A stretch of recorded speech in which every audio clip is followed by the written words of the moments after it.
I'm here in studio with Jill Tokuda, and Jill is now the executive director of the Nisei Veterans Memorial Center, and she's had a long history. She was a senator for how many years? 12 years. 12 years on Oahu.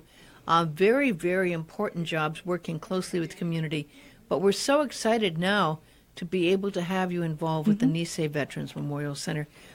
We're good friends, of course, and many people have heard over the years, and our friend Deidre Teagarden, and she laid the groundwork with some wonderful events at the Nisei Veterans Memorial Center. And now she's on the board, and you've taken over the reins, which is a wonderful heritage to continue. But first, let me say what's happening, because this is very exciting, folks.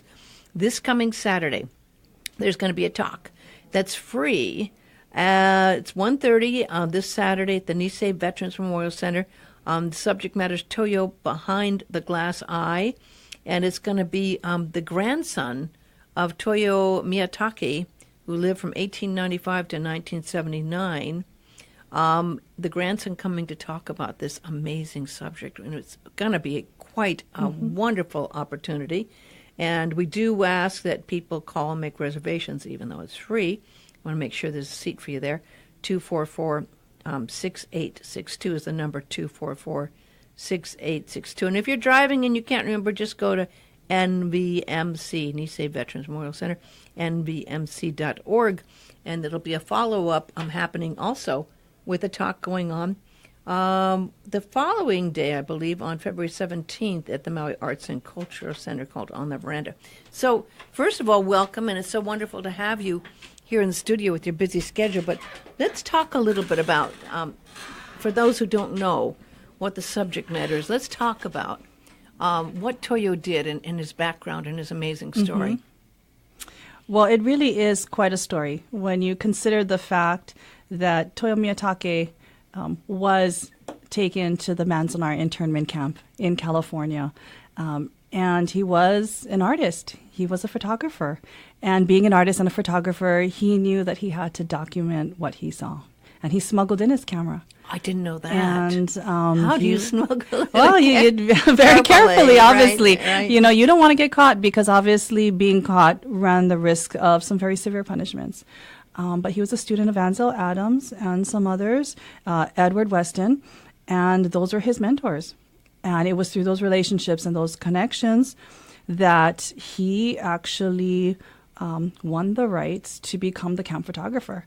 Wow. And now, was he interned there? He was interned. Taking the pictures? Yes, he was. So he was not there as an outside photographer that came in by choice. Like many other wartime photography you see, where somebody is brought to a place and they take still photography. You know, he was sent there, like so many other Japanese Americans who, as a result of Executive Order 9066, signed 77 years ago, they were seen as criminals. So, I mean, it's not like carrying an iPhone and taking a picture. Yeah, exactly. It was a lot bigger. It was bigger. It was a whole big production to take pictures. It was looking at it, I believe it was smuggling in a box, and it was being very cautious.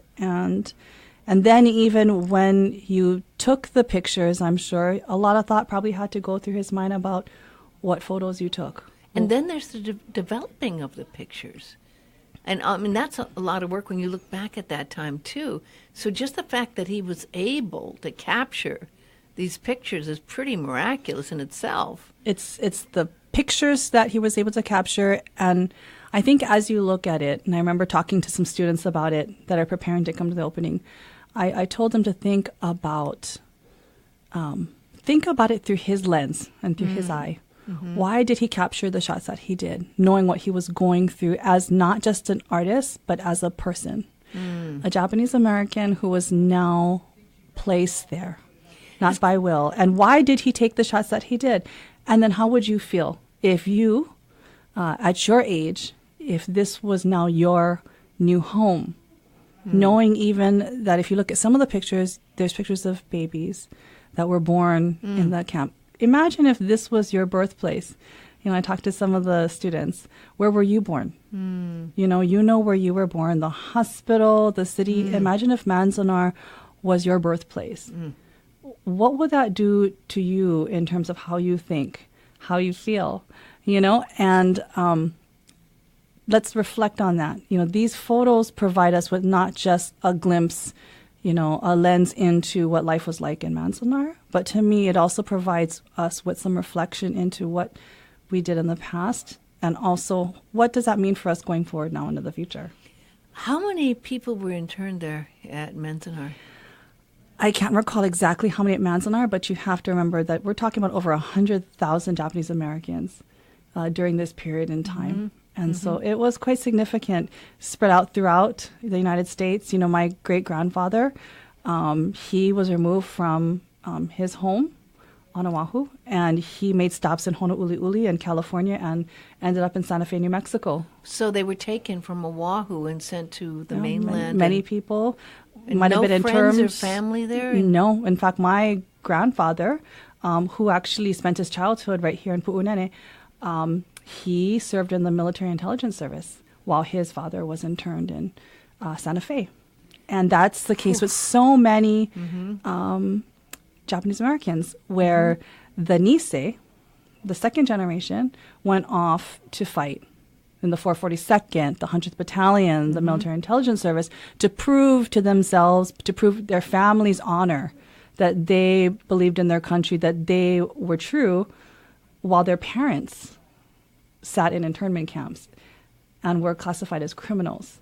And that was really, I think, the contrast, the stark contrast that so many families were faced with, the injustice, quite frankly. Absolutely. And it's interesting. It seems like a lot of children from that time, of those who did serve in the war, the children, a lot of them did not talk about it, or their parents who experienced some of these sometimes the terrors of war and what you go through are things you don't want to talk about. But Absolutely. Yet it seems like, partly because of the help of what's going on at the Nisei Veterans Memorial Center, but there's a resurgence of the grandchildren now talking about, which ties it back to the fact that, isn't it interesting that the grandson, Alan, is going to be here to talk this coming Saturday. And you want the kids to know. I mean, you talk about kids not knowing Fred Korematsu. He has a day that Hawaii actually celebrates, Fred Korematsu Day. His daughter didn't know about her father until she read about him in school. And that's why it is so important that the next generation understand what happened so many years ago. And that's why the Nisei Veterans Memorial Center has exhibits like this, because unless people bring their children, their grandchildren, and you have these kinds of discussions, and you link it to the past, sometimes it's easy to gloss over the uncomfortable moments in our history and our past. But it is important that we actually bring them forward. And we have safe spaces and comfortable places where we can have these kinds of conversations. And when you have pictures and you're able to walk with your generations of family together, what a perfect way to start a conversation and to bring awareness to what was gone through. The pictures say 1,000 words. When some of these children are going to see these pictures, it's going to really hit home. And the Toyo exhibit's a very interesting one, because the Toyo Miyatake exhibit is slightly different from many of the internment exhibits that others may have seen in the past, because it's somewhat of an art exhibit. It's going to appeal to those that are interested in art, in camera, in different types of displays, because he features also the art that he took and the photography he took before he was interned as well. And he studied with Ansel Adams and some of the greats, and right? Edward Weston. So he has a very different lens and perspective to it as well. And the way he displays his photography is very different. So I would say that it is a truly safe space, because I think you could take your children to it. You could take your grandchildren to it, and you could have a conversation about what is in the pictures. And you could just ask very basic questions, or you could ask very difficult, personal questions about it as well, depending on where you want to go with it as well, because there's so many levels and depth to his artwork. Well, I also want to mention that, of course, people should call again if they want to go, 244-6862, because it's free, but space is limited. And if you can't make it this coming Saturday, The exhibit's going to be shown from 12 to 4, the hours, Monday through Friday, 12 to 4. And the exhibit's going to be going on till how long? It actually runs for quite some time. It's going to be up until June 14th. So even if you missed this weekend's showcase with his grandson, Alan Miyatake, as well as on Sunday, we've got a slightly larger event over at the Maui Arts and Cultural Center. Is that going to be in one of the rooms of the McCoy? It's going to be at Morgado Hall. And it's going to feature the On the Veranda talk with Hirokazu Kosaka. Kosaka-san is actually a master artist and curator of the exhibit. So that's something that people will not want to miss as well. Again, for both of these individuals, both his grandson Alan as well as Kosaka-san, people would have to travel literally thousands of miles to go and hear these individuals see these particular exhibits. So to have the Hawaii premiere here on Maui really is something special. Well, it is, and I don't want our listeners to ever take for granted something that is considered to be such a great opportunity. People fly in from Oahu. There's people that fly in from Japan and make a point of going to the Nisei Veterans Memorial Center. It's really groundbreaking, and it's not just groundbreaking, it's really opening doors, enlightening people, and also starting conversations that are important conversations. I was down there once with Deidre, and I saw some of the things that people had come down and left Purple Hearts to be on exhibit. I mean, things that were personal letters, amazing stories that are now there to be kept in a safe place at the Nisei Veterans Memorial Center. Yes. I mean, what an amazing resource it is. And it's really enlightened, and a lot of people are beginning to become aware of things they never really were aware of before. And I think we were talking before about the fact that, it may have been something we could think never would happen again. But then we look at the changes and what's going on sometimes now, and we can never say never. Part of the education that everyone should be doing is the fact that we never are going to let something like this happen again. Absolutely. I mean, it's just horrifying when we think of what was given up, how amazing members of the community, doctors, lawyers, were just taken and everything taken away from them. Yes. While they were interned. It was kept quiet for so long because I think there was a lot of shame involved in it, right? But now that it's out, it gives us a chance to really take a look at what did happen not that long ago. Yeah, it really wasn't. And I think to that end, that's why, to the Nisei Veterans Memorial Center community, it is so integral that we really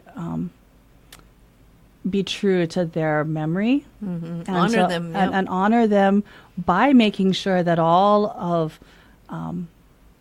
of the sacrifices that they made, our Nisei veterans made, their families made, all of the values that they held dear, that we continue them, that we teach them, that we take on that responsibility of carrying on all of their memories, and we teach and inspire the next generation to be those same kind of heroes that they were. And I believe that all these exhibits really do ensure that we are continuing to inspire others to be just as valiant and brave as they were so That's many a good decades point. ago. Absolutely, bringing out the best in us as well as what we Yes. saw from the past. Right. Well, I'm so glad you took the time to come in and talk about this. Thank It's you. really been insightful, and I encourage people to get out there and see this wonderful exhibit Saturday and check out at the MAC on Sunday as well. I thank you so much for coming in, and a big aloha to you. Thank you.